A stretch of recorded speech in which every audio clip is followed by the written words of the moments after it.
بسم الله الرحمن الرحيم الحمد لله رب العالمين وصلى الله وسلم وبارك على نبينا محمد وعلى آله وصحبه أجمعين. دعوتك أن يكبجمع والسلام عليكم ورحمة الله وبركاته.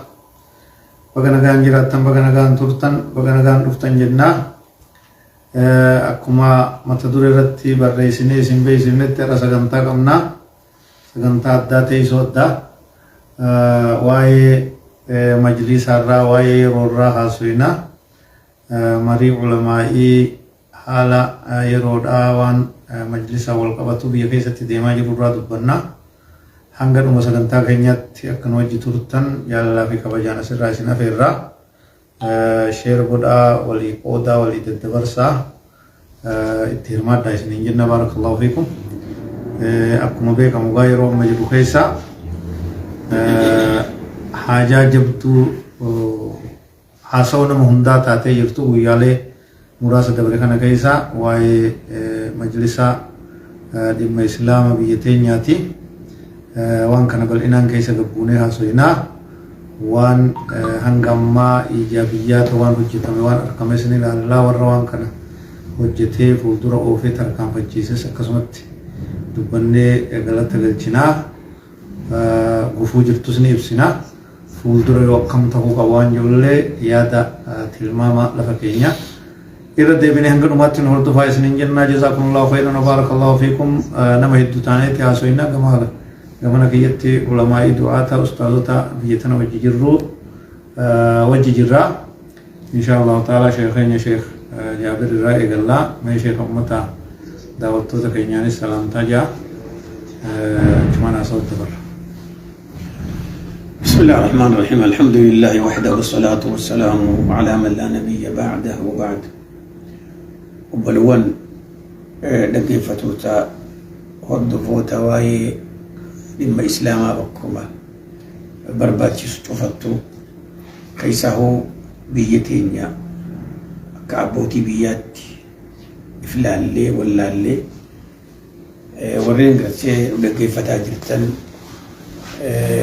حاسب وهردفا جدا وهم دراء ورحمة الله بأفر بيسدر أبو تمي سدير الدي أسبتي ولدت مفيدي خنيز كهاكما كابتي لغيساني تو إبدي ركنا أمة حواس خيني حواس مسلمة خيساه مسلمة أرمورتي أما تدبتك أول ديما جرو حاقا أران تنات فرماني تكون أرقمين gammachuu gartee guyyaa lamaa fi sadii dura argamte kanarratti uummanni muslimaa keessaa fi alattis maal ta'uu qabaa yaanni isaanii maal ta'uu qabaa waan jiru irratti asitti obboleessa keenya Abuu Raafi'iin nu afeere tanaaf jecha baga gartee rabbiif galanne haaluu rabbiin asitti walitti nu qabee walitti nu fide meegaa waan kana boodaan dhufu وأن ولدت نقبل الشيخ جمال بديسة اسم الرأي الجنة. بارك الله فيكم جزاكم الله خيرا أستاذ إمام موسى عرف نفسك تلفوف سلام طيب مطر. بسم الله الرحمن الرحيم الحمد لله والصلاة والسلام على رسول الله وعلى آله وصحبه ومن والاه وبعد السلام عليكم ورحمة الله وبركاته. وجدت في جالة تهرجتوتا سيدنا كان صلوات به وأن ترى في رسالة المهدفة جدا ومجد سنة نبي رب سنة هذه أسويتها وانيا وغيني وان بيتكم على متدرسة هليني ببتني جلاني واي مجلسة وقاو بميد الإسلاماتي بميد الإسلاما غرتكم بمجلسة الدار جراء الحمد لله رب العالمين بغرب ننجه في بغرب سننجاه بقدر سنة ربي سننجه سننجه أشمانو وني يرتدي أنو إذا بقرب نوجه جنة بودا وانا تشبودا تهاجروا في وان دي مماجروا أكسيت قرأت أنوت مالت تهاجرا مالت دي ماجرا وان دي ماجروا رتي أكملتي نتي مالت نرجرا دينون نه يمالي جرني نتي هو أقوم إسلامات مالت بقولوا نرجرا خجوا رتي إن شاء الله قرب بودا تبلينا هاتينا ما نقول في حد يجي بارك الله فيكم أستاذ أيتون بسم الله والحمد لله والصلاة والسلام على رسول الله وعلى آله وصحبه ومن والاه وبعد.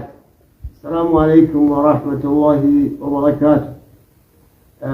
أبولي الإسلام كان في رسالة رتي نور دفاع جبتن بك جبتني نقال ساكن شرفين سنقاتو إذا أكو ذيكم وني الرا أستي والجنيف وأنا مع أمة إسلاماتي في كيسة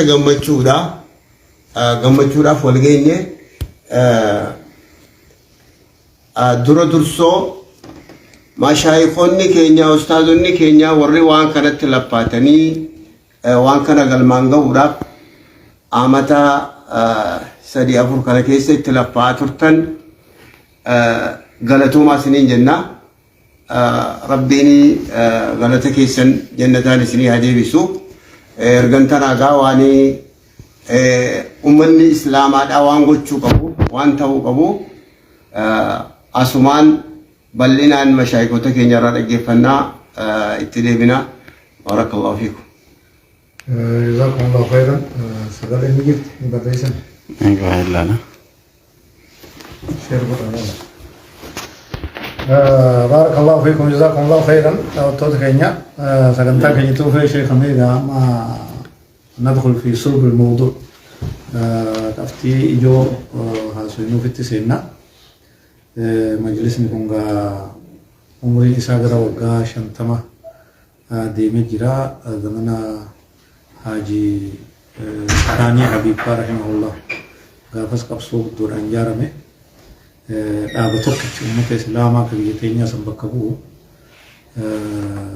زمن هنگا تكو هنگاري دلقا وردرهم ديسي سنرا ديميتما كيساو زمنا موتمان إيهادك دوفن راكاسي ركوتاي مجلسني كونجا چوكم ولينو بينو بك اتي إسلام ما ميدمتو بك إسلام رتي دولو تهاتوري زمنا تقريبا وقا صدوما وياني سني تكاوي عليسن مدرسات ديبو مسجد ديبو علماء هدوم ديبو علماء تنير غابن مدرسة قرآن الرحاسي مجلس ونجا ويسول آلا إيكو بك إسلام ميتو يجت بينا بودا مو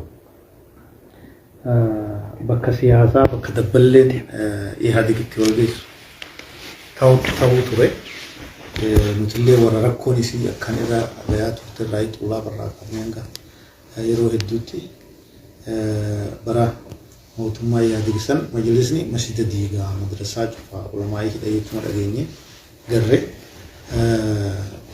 ورين زمان سن بكسان بلشات من اللي سينا قرات تيدان مكان إساني غرّي إذا لغا إساني فول ربيتي ورّيتي لغتان هدورا خجيراني هدورا أكمالي ماكوما فيسان أچكيسي موتمان دبرتسون يادرسون إسلام ميدا تورته bara sadeen kana gaanii wayyaa wajjenne eeyna amma sadarkaa dheengadda dhageenyu kana gangalatee wayyaa urra ga'ee seerri isaa ka waggaa 3 dura baafames mirkanaa'ee seera waliigaltee sharaatan ka jedhan qaamni ol aanaan mariin waliigala korri majlisa walumaa inni 25 sun murteessanii wanni sun dheengadda mijaa'ee itti mirkanaa'ee namnis filatamee warri duraan turanillee irraangoo gadhiisanii ammoo lolaa fi zaachaa fi dhaaddannoo biroo dhageenya mi'oon kanarraa akkamitti ibsitan gabaabumatti shan. بسم الله الرحمن الرحيم الحمد لله تدراتي الدين رتي إسلاما ركو مسلمة بيتين يخيسد بما ترت دور مرة هقارن تناد إسياتي سي خيسا في عالبتي سنمو واندن دون أمة مسلمة وجن أبجون دير كما يجون سنتي لغيمتي أستي نؤفر داف مكا تي في رسالاتين galatooma isin jenna garuu waa hunda dura ani ugaa isin gartee amma majlisa jettanii maqaa baaftanii haasoytan ene hedduu narak maay wani narakuuf bar namni tokko ugaa dhalatu maqaa ifin baafatu haadhaa fi abbaan namaa baasa maqaa gartee isaan sii baasan kanaan guddattaati majlisa jennee maqaa baafnu kana eega waan dhimma gartee muslima laaltu taate muslimni walgahee baadiyyaa fi magaalaa walitti dhuftee maqaa kana majlisa gartee nu godhaa jettee maqaa baaftee jirtu maqaa kana namni filatee jiru waan namni gartee muslimaa walgahee baafate tokko maqaa godhanii fi irraa haasawan maqaan muslimaaf kennamee amma nuti irraa haasawni jettan kuni dhugaa yoo feete maqaa nafxanyaa muute malee muslimni bakka jiru magaalaa miti muslimni bakka jiru baadiyyaa ulamaa'iin bakka jiru baadiyyaa namni din rabbi irraa beeku hadiin irra haduutu magaalaa miti magaalaa keessa nagada qofaa jira waan kana nafxanyaa keessaa dhufteeti keessaa zaman shoozalizim keessatti yeroo gartee ummanni ilmaan nafxanyaa nafxanyummaanis dur ture ummanni muslimaa heddummachuun keessaahu muslima keessaa illee muslimni oromoo bakka cufatti heddummaachaa waan deemuuf jecha Itoophiyaan tuni namni sanni gartee fakkeenyaaf akka Amaaraa biyyi tun teenya jechuu qofatti ilaala. Amantiin biraa akka waan gartee biyya tana keessa hin jirree fudhata. Amma yeroo shoozalizim keessatti biyya tana gartee gosti takka sabni tokko qofa biyya yeroo deemuu ni miti.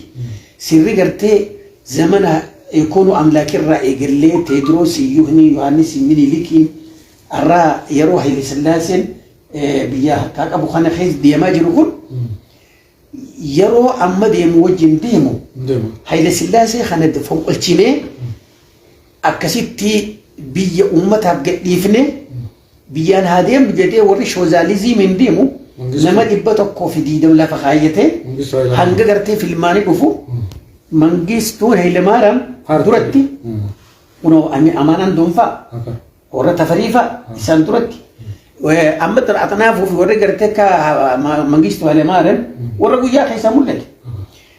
Rakkoo tana keessatti awaajiin wanti godhamuu maal irratti murtii goona jedhanii rakkoo Itoophiyaa keessa jirtu bakka sadi baasan rakkoo amantii rakkoo baadiyyaa rakkoo magaalaa rakkoo sadeen kanarraa haasawan maaliif furmaata goona jedhan rakkoon warra baadiyyaa lafa akka jirtutti nafxanyaa fi qeensii fi cufaatu harkaa qaba lafa namni dalagu gabareedha gabareen dachii ka qabdutti haa fudhattuu jedhaniiti awaajan fayyaadee gaafa san warra magaalaa warra kilmaa jennaan akka jirutti nafxanyaan mana ijaarratee qaba miskiinni hulaa takka keessa qabu akhireeffatu achumaan itti haadiiduu jedhan jallachuu akka himare amma karaa amantii asaa deebinu jedhan amantiin Itoophiyaa keessa beekamtu Pirotestaantii fi Ortodoksiidha amantiin biraa takkalleenu mirgan qabdu amantiinis haa argattu jedhaniiti sababaa san irratti Sheekh Mahammad Thaanii Habiibii fakkaataa isaa yaaman maal isinii goonaa jedhanii wanni nu gootan caayaa takka majlisaa akkanaa jedhan nu yaamaadha isin ijaarranna akkadhaa jedhanii guyyaa isinii kabajnuu maal feetan jedhanii guyyaan nu bira jabaa guyyuma sadii guyyaa sadeen kam jennaan Iida Fitrii Iida Arafaa Nabi Moolud guyyaa sadeen jarri filateetti kanneen suufiyyaa kenne wanni sanis waan kana nu kabajaajee waan ummanni muslimaa walgahee gaafatee mangisti silaa ummanni muslimaa maal isaan irra ture nuti masjidan qabdu jaami'aan qabdu yuunivarsiitiin qabdu saanawiin qabdu ibtidaayaan qabdu qabriin qabdu makiinaa janaazaan geeffannu qabdu amma heera Itoophiyaa keessa maaltu yeroo ita islaamaa fi kiristaanittis makiinaa kennamaaf makiinaan gurraattiin janaazaa tuni muslimni hanga arraan taatti hixaan isaanii jiru ta kiristaanaa malee waa cufa haa ummanni jara muslimaa kun hin gaafatini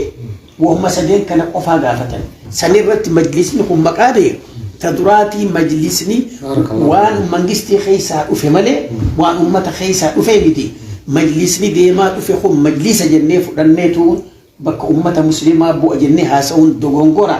Kanaafuu as gaheeti malli maalii yoo hajittan taata. Gama wayini siyaadachiisa gama duraa zamana darbii islaam majlisni masjida diigaa madrasaa diigaa ture jaarsi amma shee Umar muftiin kunillee wajji ture jarri biroollee shee Abdurrahmaan Muudaa diinee calloo tokko ammallee sheeni tokkos karaa olii kana isa booda Ahmad Khiyaar ka jedhanis akhirri Muhammad Amin Jamaal ka jedhamu hunda seenaan isaanii maqaadha wa jechuudha. Seenaan maqaadha nama guyyaa tokko nama islaamaa darares nu irraa califnus seenatti galmaa'ee jire rabbi biratti akkasuma galata isaa argate. Tanaaf akkasitti uummata miidhaa ture amma garuma waggaa 10 asitti haa deebi'u. Oguu rakkoon tun jabaattee daangaa dabarte ahbaash fidan jechuudha. Umusanii siyaasoo hin hame. Isin sheekha amma karaa gabaabinaa yoo deebine ahbaashis warri fide Junaidi Saddoofa. Akkana kun Mallasi wajjin. Sigalee jarrinis waan jarri cuftiin waan dalagan haa hafu. Amma nuti wanni irraa dubbannu. Majlisni kun deeme as gahe haga arraan tanaatti ulamaa'in baadiyyaa Hararii Arsiin Baaleen Walloo Wallaggaa ummanni maal amma sadii eega ihaadi qabiirraa wanni kun deemaatuma as geesse takkaa guyya tokko fedhiin ummata muslimaa bakka arkanne sababaa sanirratti hadooddii warra ruuxii islaamaa qabu majlisa Oromiyaa godhate. Majlisni Oromiyaa gaafa godhatu ulamaa'ii baadiyyaa cohoolii qabeeti ifjaari. Amma sadii dura. Majlisni sun mul'annaan amma majlisni amma jiru kun akka federaalaatti fudhate maqaa gatee majlisan a'laa sanirraa federaaleen kuni bakka jiraateetuma akkamitti majlisa iqliima Oromiyaa kana dhooyne kuffifnaa yaadaa turan. Amma immoo kun ammoo ummata yaammatee nama fiyyaame akaafataa fi muslimni mirga arkachuu qabarratti murteesse. Waan san keessa galerraa filmaanii dhufe seera guuttate muftiin ja'an kuni akkatti galamettuu filame seerri murtaawee sanirratti Dr. Jeelaan illee itti aanaa isaa ta'e hafuura baasuu dadhabuun afaan isaan haasawnillee wallaaluu wajjin obsaan asiin gahe obsa ummanni qabu obsa gartee warrichi keessa jiru akkasaa kunillee qaban kanaatiitu arramaan fidere arra wanni fide maal rabbiin guyyaa keessaa fidee gaa warrummaan gartee ruux islaamaa qabu kanummaan mu'tadiloonni suufiyyaadhaa qofti wal ga'anii waan madhabaa dhiifnee harka tokko taane maqaa muslimaa kana haareettiif jaarree mangistii waan kana keessa harka fudhachuu baatee mirga nuu kennanii nuti gartee akka majlisa kana maqaas baafannee akka beenetti akka ifjaaru jechuudha jiran amma irraa haaso'inu amma eegas taate amma guyyaa lama dura rabbiin gaafurmaati fi namni walii galee seeraa filatan namtichi kunis warri gartee duraan muftii jedhanii kananiif kun cuftinu arra maalii kaayuun isaaniire karaan nu baasuun jiru haa ta'uu jedhanii harka kennan dheeysanirra. Amma gaa aduwwiin dhokattuun gaara keessa jirtu ta duubarra jirtu ta bofa afaa jalaa arra eenyuutu laalachuu jira nafxanyaan laalachuu jira. Yoo gartee muftiin kun gadhiise arra yoo kanii fi achi garagaltee islaamoonni jajjaban amma baramma isaa islaaman kennanii waan maqaa waadiitiin deemaa jiranii yoo wahaabiin bakka tana qabatte kalaas kiristaanaafis dhumte ummata suufiyyaatiifis dhumte ummanni kun karaa barbaachisuun dura dhaabbannaa wanni isaan amma hattini guyyaa hirriiba dhabanii itti jiran sanii nuti maal dhaamnaaf ubbaliyan keenya kanaaf. Barakallahu fiikum jazakumullahu khairan. Sheekh qabxii gaarii kaaftanii dura bokkuma waggaa 8 kanaatti gabaabsinee keessa deebina. Zamana dheeraa waggaa 3 dura sharaatanitti walii galteen godhamtee baatii jaha keessatti filmaata qopheessaa jedhamee boordiin filamee ulamaa'in 25 korri majlisaa jechuudha. Kaagartanii marii walii galaa jedhamu sun murteessee warri aangoo ol'aantu qabu isaanii itti kennanii jaha osoo hin ta'in waggaan 3 guutuu osuma wal akaafan osoo maqaa waliif baasanii suufii salafii jedhanii akka nama haada gamaa gaman harkisu tarkaanfachuu wal dhoowwanii warra akka doktoraa fa'aa kawaa dalagne jedhee marraa meeqa nama ulamaa'ii yaamee guuti warra naannoo yaamee karoora lafa kaayatee harkaa dhawanii qabsoon isaanii har'a geesse kun amma dheengadda seerri duraan baasan seerri bulmaataa akkuma mootummaan higga mangisti seera mootummaa qabdutti seerri majlisaatis mirkanaa'ee itti mallatteessanii guyyaa dheengaddaa jechuudha. Sharaatan bakkuma dura waggaa sadii dura irraa eegalan sanitti muftiin isaa sawa godhanii kunoo amaanaa teessan isinii deebisnee isiniin geenye majlisa haaroo filadhaa yani waan dogoggora argamellee dhiifama jennee akkasitti uummanni guutuun harka lama harka sadii harka lama ka caalu naannoon Itoophiyaan qabdu hundi bahee koree hojii raawwachiiftuu haaroo Sheekh Hajji mata durataa godhanii itti aanaa Sheekh Abdulkariim tokko akkasitti wal keessatti filanii dura achirra dhaabbannee qabxii san irratti Dr. Jeelaaniifis galata galchuu barbaanna. Rabbi jazaa keessan haa kafalu. Hedduu sabbartanii, hedduu obsitanii hanga nutuu isinitti aaru takkatti sabriin tun gaangaan qabdu jennee isinitti zannii bannu takkatti obsitanii jaarsi kun biyyarraa isin arrabsaa isin akka nama gurra qabnee akka hin dhageenyeef waan kana isin geessanii Dr. Jeelaanii maqaa ulamaa'ii biyya alaa jirtuutiin maqaa uummata musliima Itoophiyaatiin galatooma jazaakumullahu khayran sabriin teessan bu'aa agarsiiftee jirti. Rabbi isinirraa haa jaalatu jennaani warra isaanii wajjii akkasumatti hunda galatoomaa jennaani majlisoota naannoo hundarraa walitti qabamanii ji'a lamaaf ramadaana durarraa kaasanii finfinnee jiran galatoomaa barakaa argadhaa waan gaarii dalagganii hawaasni muslimaa isin galatoomfataa isin argaa jirra isin dhaggeeffataa jirra jennaani kophaan jirtan jennaani akkasumatti bu'aa gaafas argame saniifillee uummanni muslimaa hundi baga gammaddan jennaani Sheekh Hajjiinillee baga rabbiin isin filee baga uummanni isin filatee jabaadhaa isin bira jirraa isin duuba jirraa waan feeteenuu isin wajji jirraa uf duratti tarkaanfadhaa imaanaa ummataatiin deema waan takka wanni sodaattan hin jirtu rabbi ka sodaannu mirga qabnaa biyya teenya irratti mirga qabnaa seeraan deemnaa jabaadhaa isinii wajji jirraa jennaani mee jara kanaan isinillee akkam jettani warra fitnaa ofuu itti deema. Taduraati hukumata akkasii jedhu addunyaa kanarratti dimokiraasii wanni jedhan taakkuu namaa kenniti jedhu. Taakkuu gosa kenniti taakkuu sanii dalagi naatti dabalaan jiru. Ufuma keessatti yoo godhu. Singalli maaliif jeenummaa rabbiin namaa kenna ija babaasu abbaatti dabalata jedha. Ati ogaan deemi. Haallichi tokkos jira baanuu gatiin zamana san qeerransaatu mallaqa kal'oo mallaqa guddaa bitti jira. Qeerransatti rabbiin haa kadhaa jedhu odaa jira. Buruu rabbi irra si haa dhaabu. Halkan kadhatanii. Ka'e gaaratti kutee qeerransatti. Qeerransara futti dhufe du'aa hin keebalamti. Waraana irra kaayate wadaa yoo itti tuqaa jeen. Qeerransa jibaa lafa hawwataa. Achirra dubbii lafa itti tuqee wadaa. Yoo soo baadala ide malee du'aa hin qoftiin faayidan akkana. Kanaaf jecha namni huyyoonii fi akkanumatti teessee kan fuune yaa rabbi ilmoonaa kenni yoo jette. Faayidaa takkan. Yaaddiin hin jirtu bara. Maanaa takkan. Kan dalayne yaa rabbi gartee jette. Ha muslima odoon Oromoo fi kanan jenne walii galatti akka muslimaatti Itoophiyaa keessatti yoo hijibne malee akka 185 muslimni. Yoo kammoo Mangistuu Hayilamaariyaam 165 godhe. Ammoo warri amma 50 godhan. Inumaa warri gartaa eenyuutii fi Teediroosii fi Yohaannis bakka abdanii waan gadhiisan 115 Islaamni. Haile Sillaaseen hin jiran jira. Fayyaanaati. Duba tanaaf jecha amma waliin jiru. Uummata biyyaatiin maal jedhu? Laal majlisa gartee dur dabarsan cufas lafa kaaya. Rakkoo gartee dur dabartees irraanfadhaa.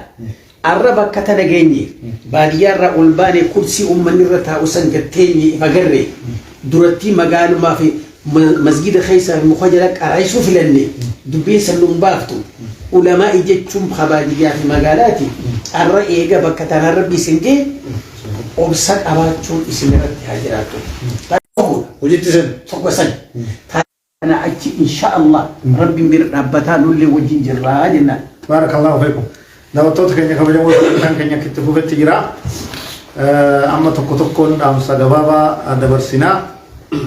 Iruma deemnee akka reefu jennetti Dr. Jeelaaniin baga gammaddan baga sabriin teessan bakka geesse rabbiin ajrii teessan haa guddisu galatoomaa jazaakumullahu khayran jennaan ittillee arrabsamtanii ittillee tumamtanii asiin geessanii seera guutuudhaan mana marii guutuurratti imaanaa ummataa deebistanii